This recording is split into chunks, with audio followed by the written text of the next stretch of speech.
It wasn't so much that I was trying to, as some people had kind of projected on me, that I was trying to make some point about I really want to be taken seriously or anything. It's just that, basically I had done comedy all year with family ties, and I was looking for distractions.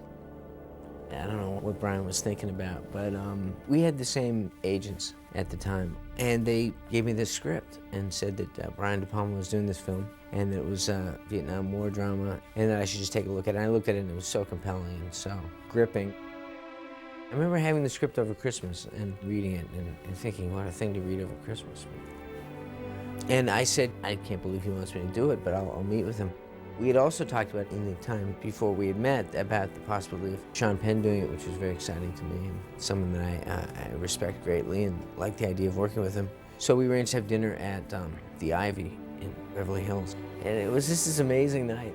And that was it. And then within a few days, Sean agreed to do it, and we were off. So it all happened pretty quickly. It was just an exciting thing to be involved in, and it was very flattering for me to have been thought of for the role. You survive the Nam, you get to live forever, man.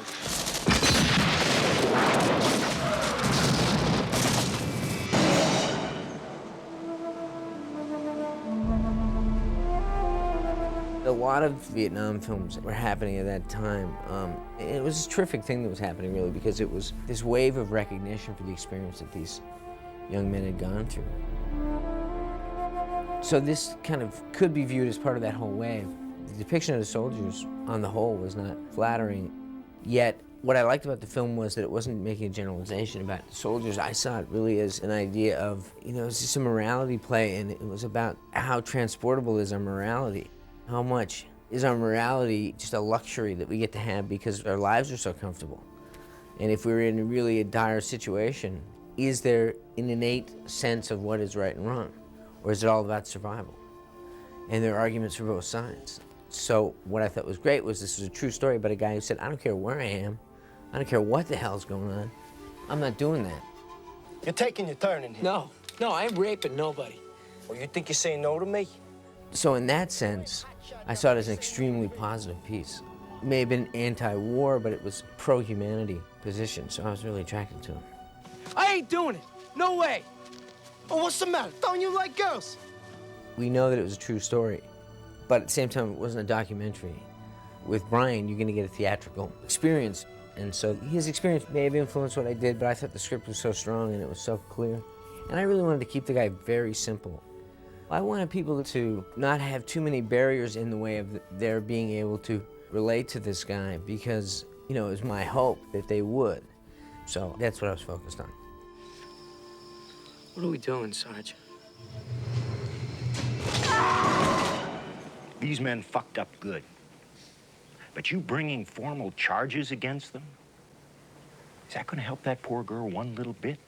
Captain Dale Dye was not only an actor in the piece, and he's gone on to become just a fantastic actor. I mean, he's so good. He's generally in these military roles, but real presence. And he, along with some other guys with military backgrounds, kind of put us through our paces and gave us basic training and exposed us to some war game situations and some other drills and kind of tried to build in instincts that would come from a certain amount of time in the jungle.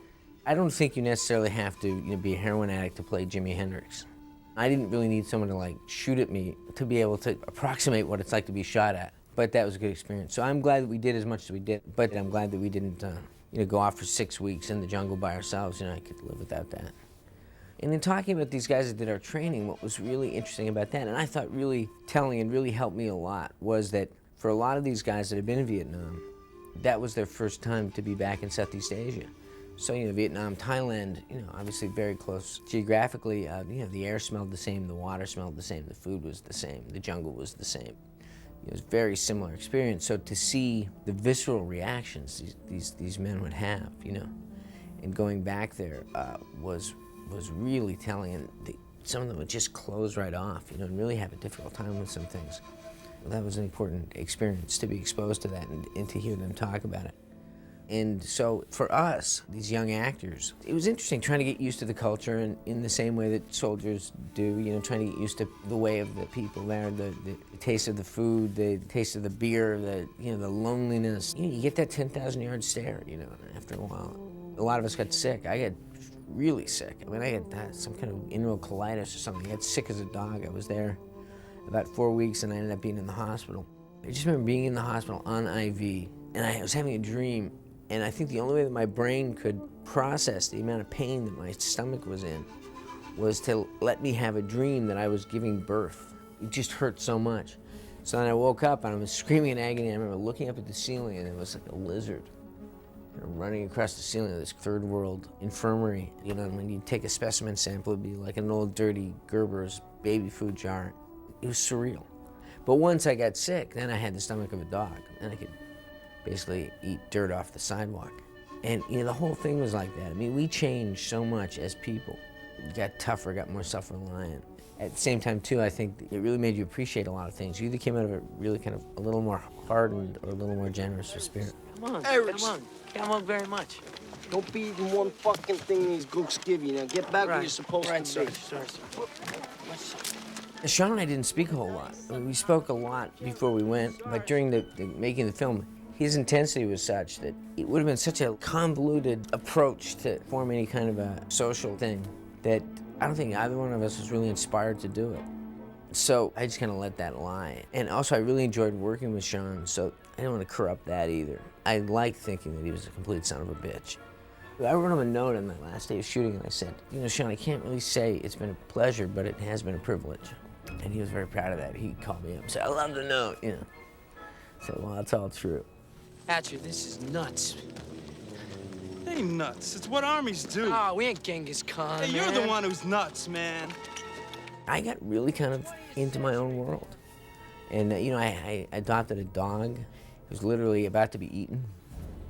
He was dinner for this family. So we had this per diem, which was called baht, you know, the money over there. And it's something like, you know, our per diem translated into like a million baht a week or something, just ludicrous.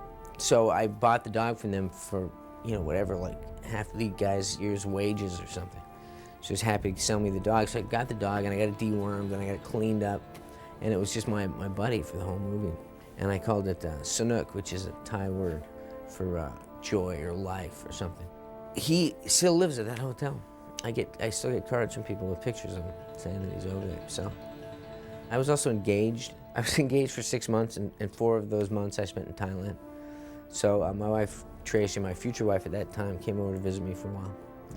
But you really kind of got in your own space, in your own world.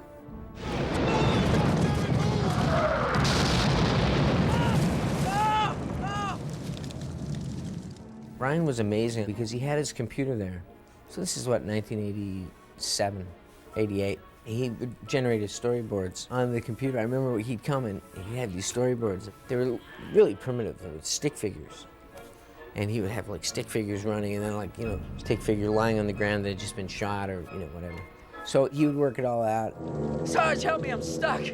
Oh, I'm stuck. Help me. Oh, thank God. Ooh. We're in this country of jungles, but we basically had to build a jungle because we had to configure the jungle to accept, you know, dolly tracks and various requirements of a film crew. So they found this place that I guess had been used in Good Morning Vietnam, which was a mine or something, some kind of gravel pit. So what you had was this big kind of sheer edifice, and on the top of that was a plateau, and it was right near a chicken farm. So the greensmen came in and built a jungle. Now, Southeast Asia is like a petri dish, you know, because it's so hot. So all you have to do is add water, and you know, within a day you have this environment.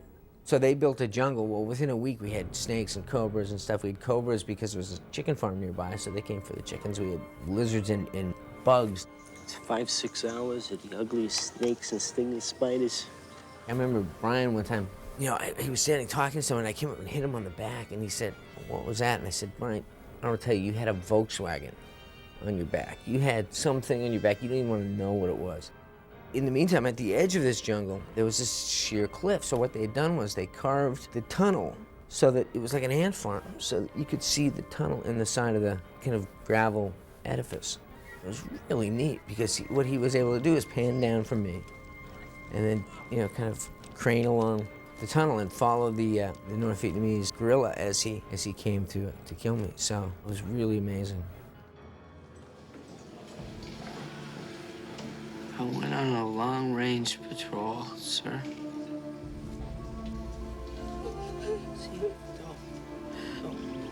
We kidnapped our girl. Tweely was a lovely girl. She pulled this pain out of somewhere that was just mesmerizing and really powerful to be in a scene with. So I thought that on a performance level, Twee was miraculous. In terms of her fitting into the group, well, that's a tough crowd. You know, if it was difficult for me, where I was the object of hatred of a lot of soldiers. Oh, you I don't know about.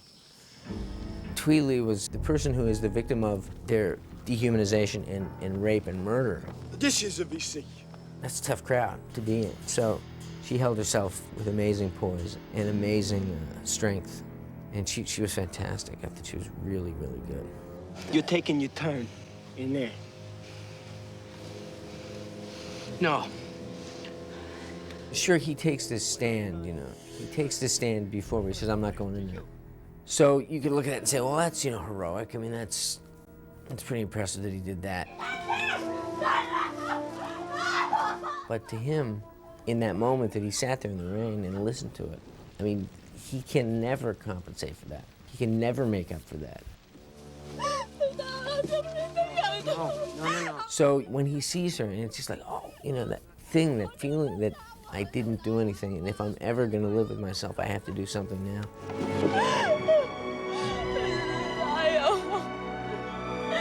I think that there was something, too, in her strength, and seeing that she'd survived it, that he felt if she was strong enough to live through that, then he owed it to her and to everything. There was just no excuse for him not answering that kind of strength and that kind of courage, you know, with a bit of his own. Brian obviously used the Steadicam like crazy.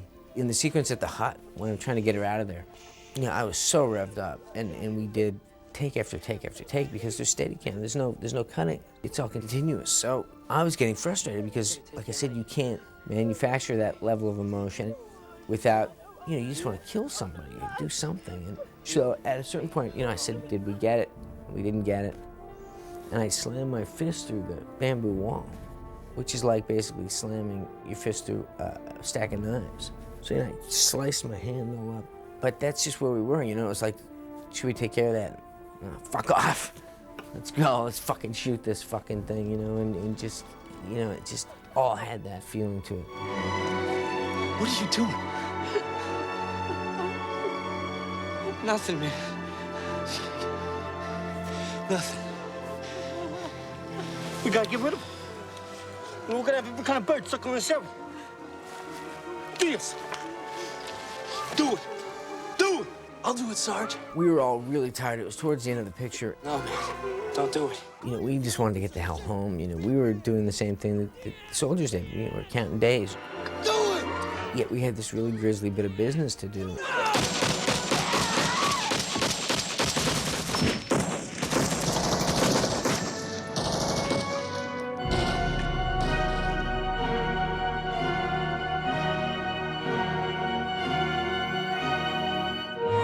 Twee, I believe, is a daughter of Vietnamese society, or at least intellectual, or some kind of upper class family that had to flee Saigon. So she, in a way, was kind of tapping into a pain that she, you know, knew about anecdotally and maybe had some vestigial sense of.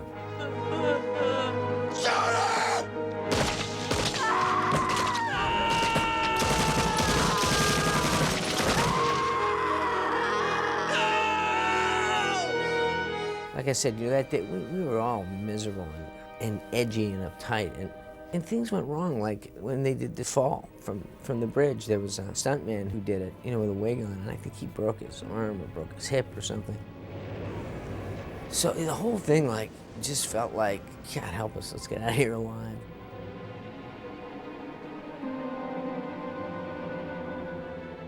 I mean, if you were me, what would you have done? I don't know. I gotta see Captain Hill myself. He will square this shit away. He will ream some people out over this. What happens in the field stays in the field, man. You know that. There was a scene where I had to go to the latrine, and the latrine gets blown up.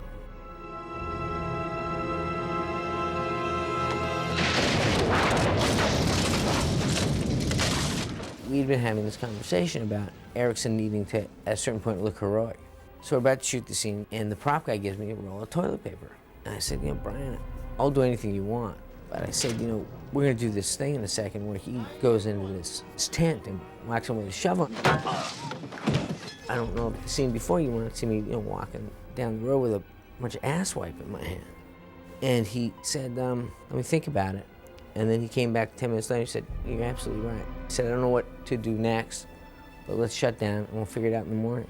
I was blown away by that. He said, the actor's not comfortable. If the actor's not comfortable, then I'm not telling the story right. And he shut it down. And we came back the next day and he reconfigured a new way to do it. He was always like that, and he was great. Also just hanging out at the hotel, like for example, my fiance at the time came over and she was vegetarian, there wasn't a lot to eat. And Brian would take her by the hand and march into the kitchen. He'd say, you know, make her this, make her that. You know, he's Uncle Brian. It was great, great man. And I'm just really happy for him that he got to make that film. PFC Antonio Diaz is found guilty. Private First Class Herbert Hatcher is found guilty, and Thomas E. Clark is found guilty. Sentenced to life. Sergeant E5 Tony Meserve is found guilty. Sentenced to 10 years hard labor. You had a bad dream, didn't you? Yes. It's an amazingly beautiful film. Even in its horror, there's beauty. In the sense that that's all part of the human experience. It's part of our range. It's over now, I think. A great filmmaker will follow the range of human instinct, you know, to both ends. It was a hard film to watch, and I completely lost the fact that I was in it. I had to watch it again to watch for my performance, and normally it's the other way around. I related to it in the sense of watching a train wreck and being helpless to stop it, which of course was what Ericksson filmed. But I also knew when I saw it, I said, I don't think it's going to do any business. But if it doesn't make a penny, it'll be the proudest moment in my career. You couldn't let it rest, could you? You had to push it. You know, we in a way were killed by the reviews as well, because I remember opening up the New York Times, and there was on one side of the page, there was this big full-page ad for Honey, I Shrunk the Kids. It said, Honey, I Shrunk the Kids, it's a feel-good movie this summer, you'll giggle till you puke, you know, bring the kids, bring grandma, it's great. And the other side, Casualties were gripping, horrifying, you know, you'll never go to sleep with the lights off again, you know. And I said, you know, no one's gonna, you know, bring a date to see this. But, you know, it lives on, you know. It's really important film. Because we might be dead in the next split second. Maybe we gotta be extra careful what we do.